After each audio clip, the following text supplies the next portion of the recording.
দেশের জন্য এবং এই রাজ্যের জন্য অত্যন্ত একটি মর্মান্তিক ঘটনা। আমরা সবাই জানি যে কিভাবে এঞ্জেল চাকমাকে বহির্রাজ্যে দেরাদুনে, যেখানে সে পড়তে গেছিল, সেখানে তাকে নির্মমভাবে হত্যা করা হয়েছে। এবং হত্যার উদ্দেশ্য ছিল, সে নর্থ ইস্ট থেকে, সে দেখতে, তার চোখ ছোট, তার নাক ছোট। তাকে যখন জিজ্ঞেস করা হয়েছে তুমি কোনখানে, সে বলেছে আই এম ইন্ডিয়ান। কিন্তু তারপরেও তাকে চাইনিজ ব্যাখ্যা করে তার ওপর অজস্র টর্চার করা হয় এবং নির্মমভাবে তাকে ছুরি দিয়ে আঘাত করা হয়।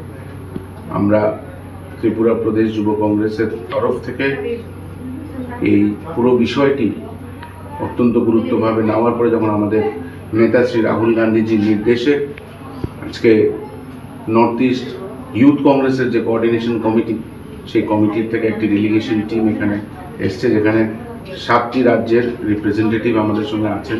আমাদের সাথে north east youth Congress coordination কমিটির কনভেনার জনি তারাজি, উনি অরুণাচল প্রদেশ থেকে এসেছেন, অরুণাচল প্রদেশের প্রেসিডেন্ট, এবং আইওয়াইসি ইন্ডিয়ান ইউথ কংগ্রেসের জেনারেল সেক্রেটারি। আমাদের সঙ্গে মেঘালয়ের যে প্রেসিডেন্ট আছেন টিম জিন, উনি এসছেন, এবং ওনার সাথে ভাইস প্রেসিডেন্ট আছে, এবং আরও যারা বহির্রাজ্যের থেকে 7 সিস্টার্স থেকে সব প্রতিনিধিরা আসছেন, আজকে দুপুরে এসে পৌঁছাবেন।